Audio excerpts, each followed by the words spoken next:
Donna Quesada, and why Kundalini Yoga? That became your path?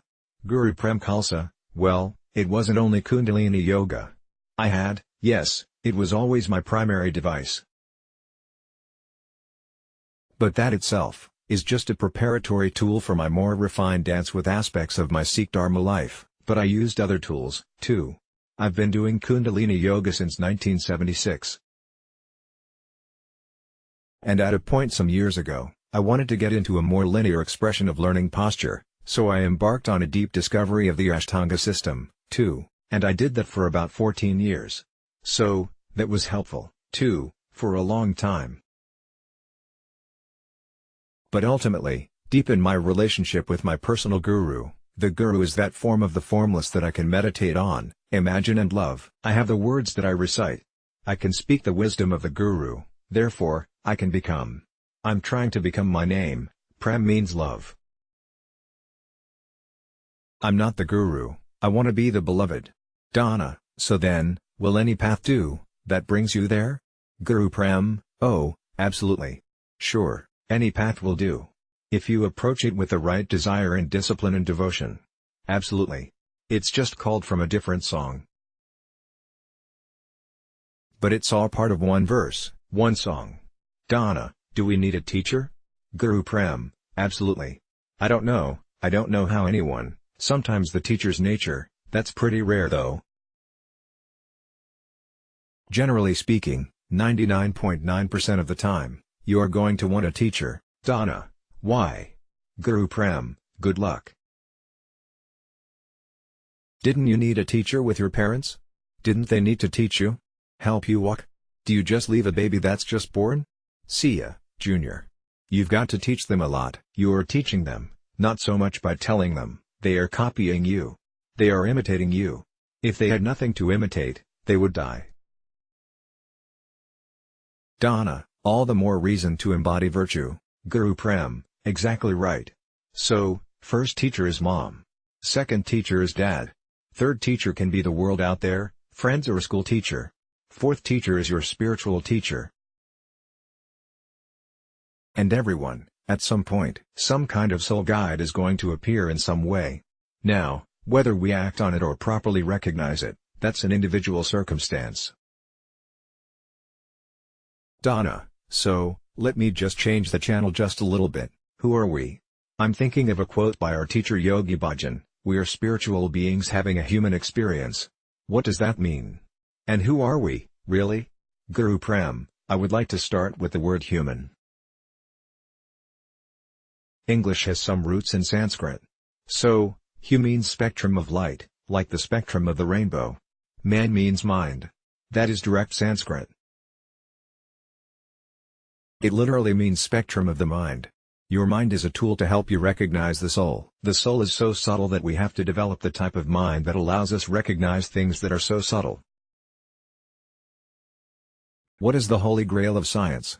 Let's just say within physics, astrophysics or quantum physics. The holy grail is, how did nothing become something? First cause. And the beauty there, I think we are getting close, but the closer we think we are getting, the more mysteries are presented. The infinite mystery maker will never run out of mysteries. You can only get there by invitation. And if you are invited to experience it, you don't bring back any math formulas. You only bring back a smile. And all you can do for your students is prepare them for the invitation. Donna, so, to the question who are we? We are trying to navigate these mysteries. Guruprem, right. That's our human nature. So, it's incumbent on each of us to want to develop our abilities to have our minds and our bodies as trusted employees, and then show up and receive your nectar. The nectar is, there's an interesting concept of nectar. Nectar is what brings us to wholeness. You know we are in pieces for our experiences, but sometimes we need to have it in order to experience enough pain to want to be made whole again. Donna, you bring up such an interesting point about this business of experiencing pain. Is that what it takes to get to that place of wanting to wake up? Guruprem, oh, absolutely. Nobody who is on the path of emotional comfort is interested until it got upset. Something has got to happen. Something has got to bring that down to the condition of humility. Something has to occur. Now, is it going to be catastrophic awakening? It happens. I've seen countless times where people have a catastrophic awakening or deepening. Sometimes you thought you were awakened, but you needed a catastrophe to come along in order to really put you on your knees. Donna, I love that word humility. You speak in your book Everyday Devotion, which I love, about surrender. Is that what's meant by surrender? When you get to that point, Guruprem, well, you've got to surrender to your sacredness. If you think on the human body, there is even a location for your sacredness. The sacrum bone at the base of your spine. The triangle-shaped bone with 8 holes. They named it sacrum because it sounds good.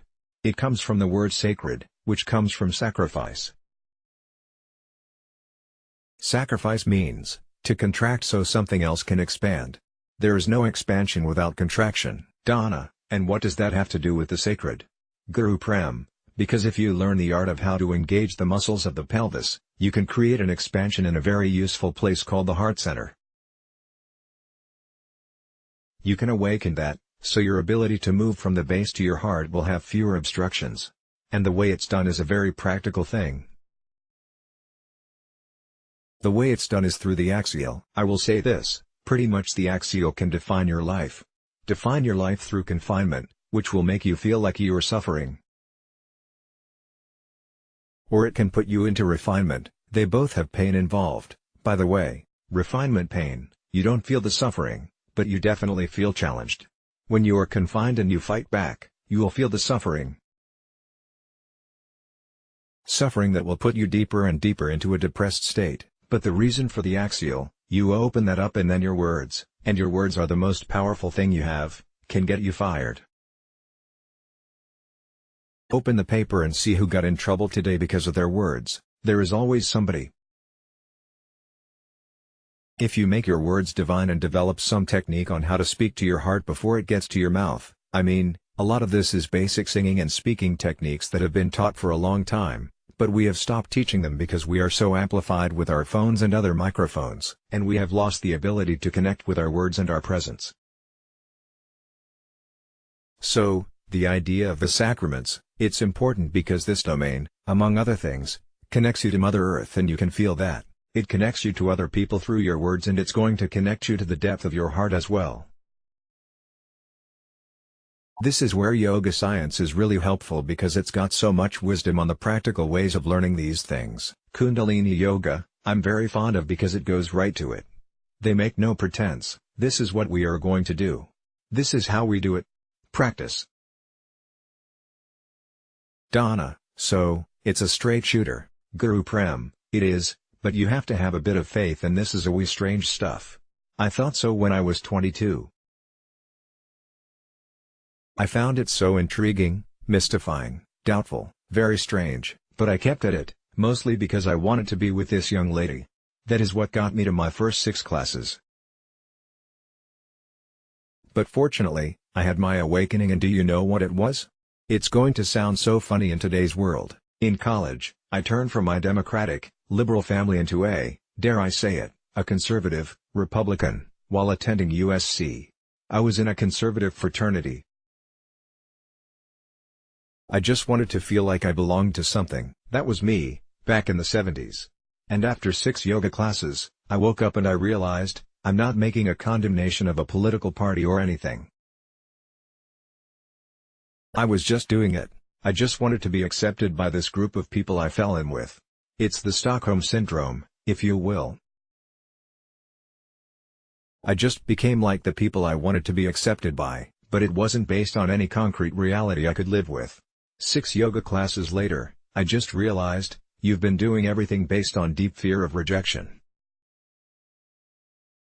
Donna, that's powerful. Well, something about Kundalini Yoga is that it is for the householder. It's not for renunciates, like in India. How do you balance this individual awakening with taking social action? You know, we live in a world now with so much environmental destruction and political struggles. This is not new. It's been going on for decades. How do we balance our action in those areas with our individual awakening? Guruprem, Get up early and collect your rewards. Get up early. Donna, does that mean it will happen naturally, as a result of our stability? Guruprem, you've got to hang with people you want to be like. Hopi, the deeper awakening will provide you with enough inner security so you are not just going with the people you want to be approved by, without looking under the hood of what their actual values are. Consciousness is contagious. So, it's incumbent upon each of us to figure out, whose values do you want to catch? Donna, so, we are starting in little ringlets that expand outwards with who you surround yourself with? Don't think too ambitiously at first, just start by surrounding yourself with Guruprem. I understand that people want to be part of a tribe. I've watched President Trump's rallies and I've looked and thought, wow, these folks have really found their tribe. I'm not making a judgment one way or the other. They have found their tribe and they have a synergy with this tribe. What it's based on, you can talk about in another discussion. But there is no denying that they are part of a tribe. It's important that whatever tribe you are a part of, if it's based on all the things you are against, you might want to find a new tribe. Donna, final question.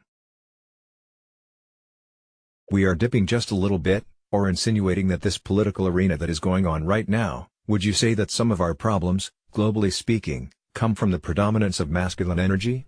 Guruprem, oh, that's a whole other subject. Of course it is. Look, the world will not truly begin its healing until, I want to say, the mothers step up. Donna, perfect. Guruprem, and men have too. We have been running this show for a long time, and we are not doing a very good job of it. Strictly in this world, it's time to support and elevate the feminine. Donna, wonderful. Is there anything you'd like to say to close this hour together? Guruprem, well, I think this is a good introduction for another talk. Donna, wonderful. I'd love that. And I'm sure the Awaken.com listeners would love that, as well. And with that, Guruprem, I thank you for your time. Guruprem, my pleasure. Read Part 1 here. Awakening is the recognition that my existence is a miracle. Read Part 2 here. Awaken people, at all levels, love to serve. Let's block ads. Why?